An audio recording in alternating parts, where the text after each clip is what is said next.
Jemaat sekalian, mari kita membuka dan membaca firman Tuhan dari Injil Lukas pasal yang ke-22 ayat yang ke-54 sampai ayat yang ke-62. Lembaga Alkitab Indonesia memberi judul Petrus menyangkal Yesus. Lalu Yesus ditangkap dan dibawa dari tempat itu.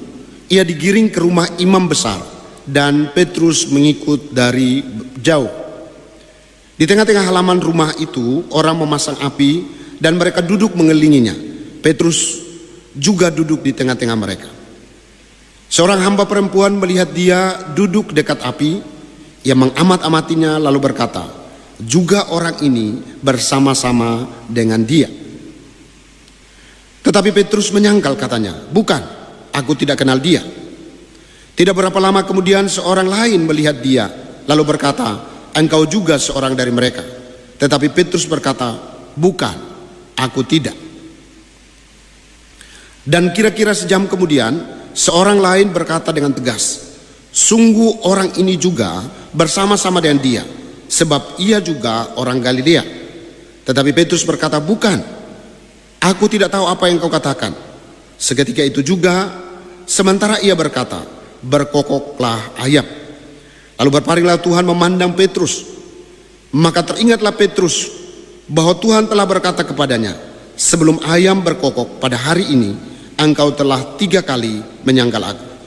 Lalu ia pergi keluar dan menangis dengan sedih. Demikian jauh pembacaan firman Tuhan. Yang berbahagia adalah setiap orang yang mendengar firman Tuhan dan yang melakukannya dalam hidupnya tiap-tiap hari. Shalom, selamat hari Minggu untuk kita semua. Pertama-tama kita bersyukur kepada Tuhan bahwa hari ini pun kita beroleh kesempatan satu kali lagi dalam hidup kita untuk sama-sama beribadah. Hanya saja kita tidak berkumpul bersama-sama di gereja.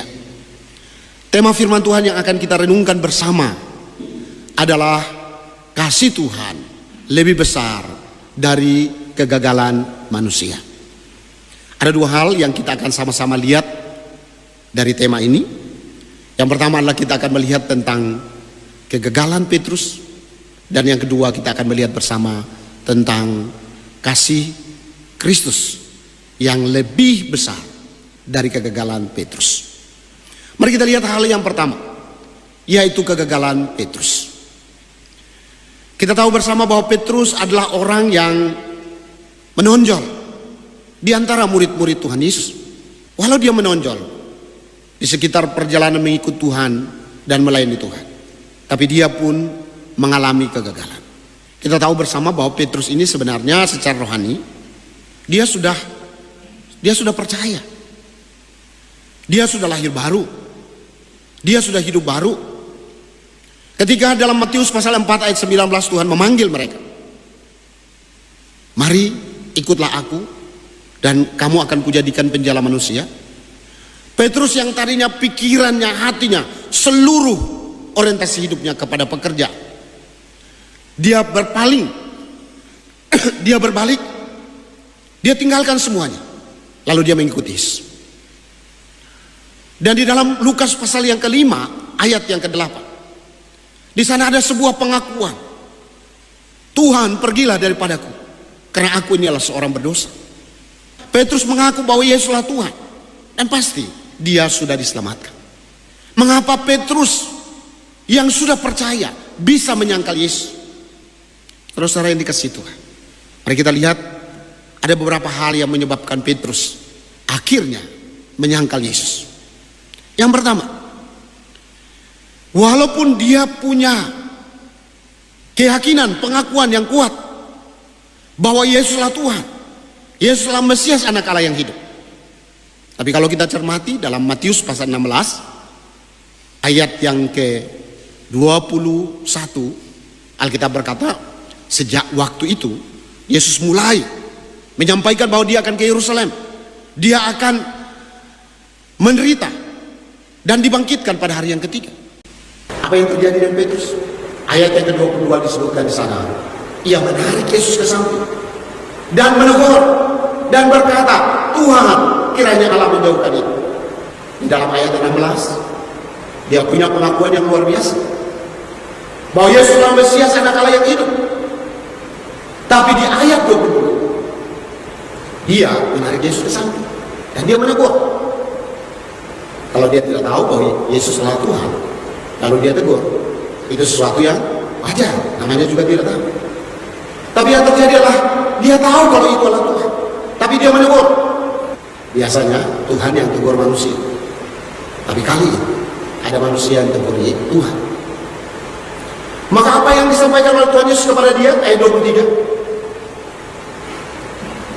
Enyahlah engkau hai iblis. Mengapa? Karena engkau bukan memikirkan apa yang dipikirkan Allah, melainkan apa yang dipikirkan manusia. Apa artinya? Dia sudah percaya, dia sudah menerima Tuhan Yesus. Dia sudah pengakuannya sudah bagus. Tapi ternyata dia punya motivasi yang salah. Dia masih dikuasai oleh pemikiran mesianis politis, bahwa Yesus akan menjadi raja secara politis, bahwa nanti kalau Yesus menjadi raja, mereka akan menjadi orang-orang penting dalam kerajaan mesianis. Artinya motivasinya mengikut Tuhan Yesus, melayani Tuhan Yesus adalah supaya dia punya kedudukan, supaya dia punya kekuasaan, dan supaya dia punya kekayaan. Inilah titik berangkat kegagalan Petrus. Dalam saat-saat terakhir sebelum Tuhan Yesus akan ditangkap dan disalibkan, Tuhan Yesus berkata bahwa mereka semua akan tercerai-berai. Tapi kalau kita perhatikan di dalam ayat 33, Tuhan, aku bersedia masuk penjara dan mati bersama-sama dengan engkau. Apa yang terjadi saudara? Petrus walaupun komitmennya kuat, tapi dalam realisasinya tidak sekuat komitmen.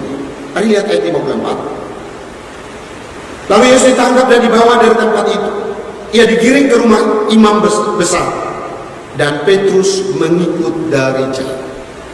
Terus saudara cermati, Petrus mengikut memang, tapi dari jauh. Kadang-kadang kita mencermati kehidupan seorang dan kita berkata seperti itu.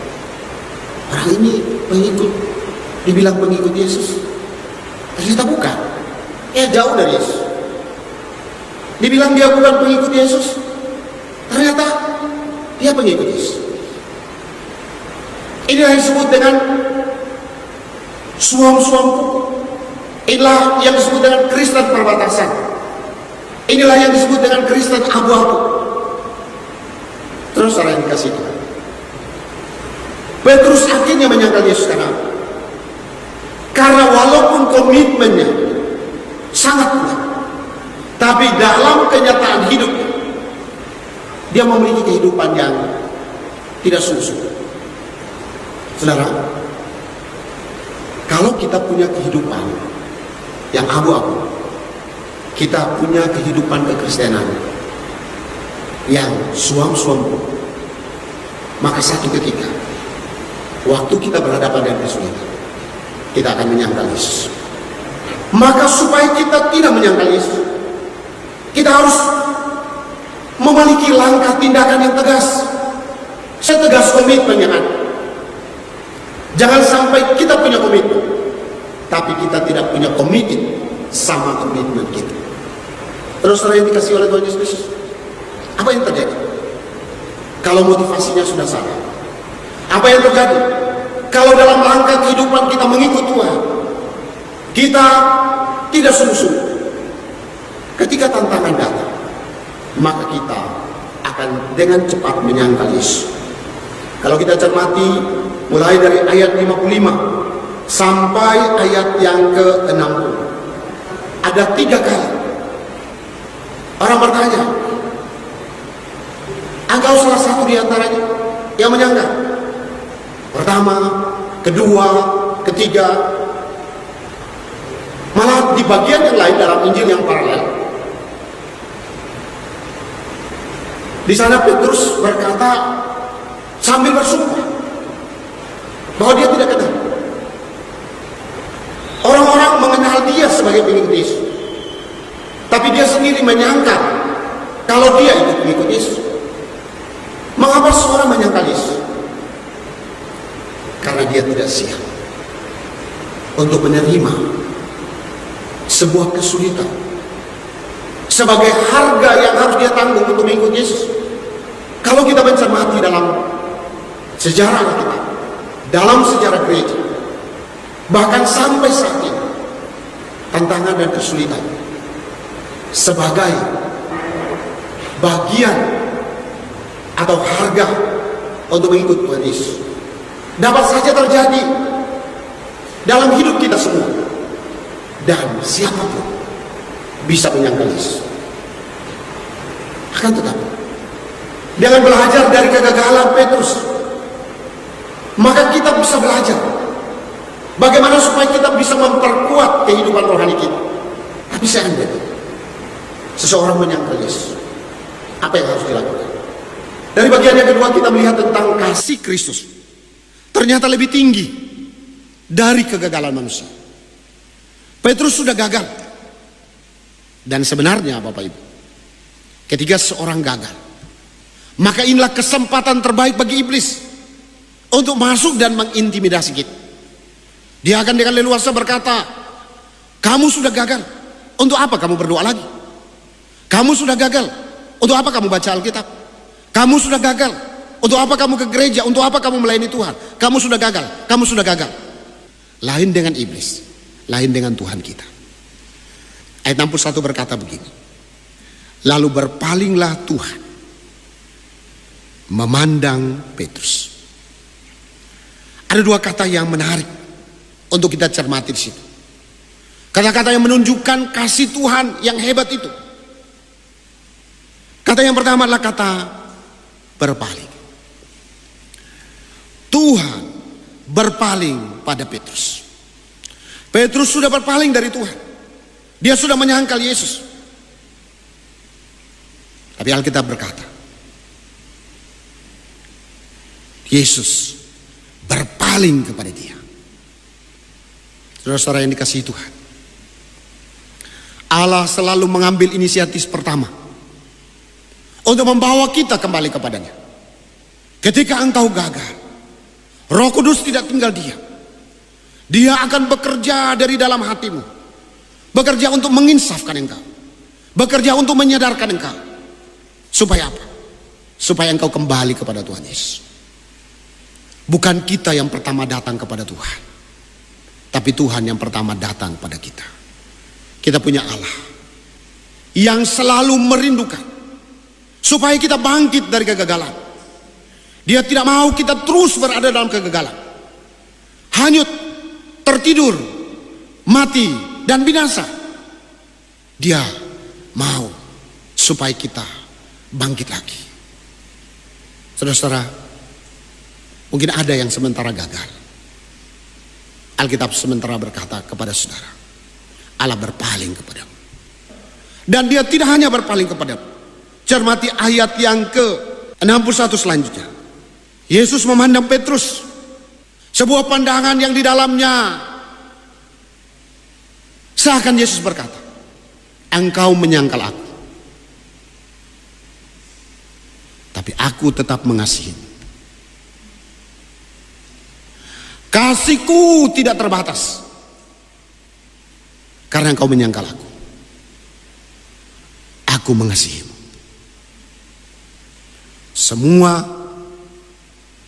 yang pernah menyangkal Yesus, yang saat ini dalam kejatuhan, mata Tuhan Yesus sementara terarah kepadamu. Mata yang penuh belas kasihan. Mata yang dari mata itu ada suara kasih. Aku mengasihi engkau. Tidak ada kasih yang lebih besar daripada kasih Kristus yang menerima kita apa adanya. Tuhan seakan berkata kepadamu, aku terima engkau kembali. Dia seakan mengulurkan tangan kasihnya, ingin mengangkat kita dari kedalaman kejatuhan kita. Sedalam apapun kita jatuh, jangan lupa Orang bisa saja menolak engkau, tapi Yesus memandang engkau dan berkata kepadamu, aku terima engkau. Pandangan itu juga bukan hanya berisi kasih, bukan hanya berisi penerimaan, tapi pandangan itu juga berisi pengampunan. Aku ampuni engkau. Kasihku tidak sebatas kejatuhanmu. Walau engkau berdosa, aku mengampuni engkau. Kasih Kristus yang besar ini membutuhkan respon dari manusia. Apa respon Petrus? Ayat 62 berkata, lalu ia pergi keluar dan menangis dengan sedihnya. Ia pergi keluar soal tempat, tapi ia masuk ke dalam hati Yesus, yaitu bahwa dia menangis tanda pertobatan. Kita bisa jatuh, tak seorang pun kebal terhadap kejatuhan. Pada saat kita jatuh, Tuhan tetap mengasihi kita. Tapi jangan lupa bahwa kasih Tuhan tidak boleh membuat kita terus berada dalam kejatuhan. Kasih Tuhan itu harusnya membuat kita sungguh-sungguh hidup dalam pertobatan. Mungkin saat ini engkau dalam keadaan gagal, engkau dalam keadaan sakit. Jangan lupa, Yesus sementara berpaling kepadamu. Yesus sementara memandang engkau. Dia mau mengangkat engkau dari sakit penyakit yang ada dan memulihkan engkau. Mungkin engkau saat ini dalam keadaan takut terhadap sesuatu yang sementara membebanimu. Jangan lupa saudara, Yesus sementara berpaling kepadamu. Yesus sementara memandang kepadamu. Dia mau mengangkat semua ketakutan yang ada. Dan untuk kita semua, virus Corona COVID-19 ini memang secara manusia mencengkeram, menakutkan secara manusia. Tapi mari kita meyakini bahwa Allah yang kita percaya adalah Allah yang hidup. Dia sementara berpaling kepada kita semua. Dia sementara memandang kita. Dan seakan dia berkata kepada kita, jangan takut hai anakku, aku ada untuk kamu. Aku mau mengangkat kamu. Aku mau melindungi kamu. Aku akan melepaskan kamu, meluputkan kamu dari semua bahaya yang ada. Dan biarlah kiranya oleh anugerah Tuhan kita tetap mempercayai bahwa kasih Tuhan itu hebat. Lebih besar dari kejatuhan kita. Lebih besar dari sakit penyakit kita. Lebih besar dari hal apapun yang mengancam hidup kita. Kiranya Tuhan memateraikan firman-Nya dan menolong kita hidup di dalamnya. Amin. Tuhan memberkati.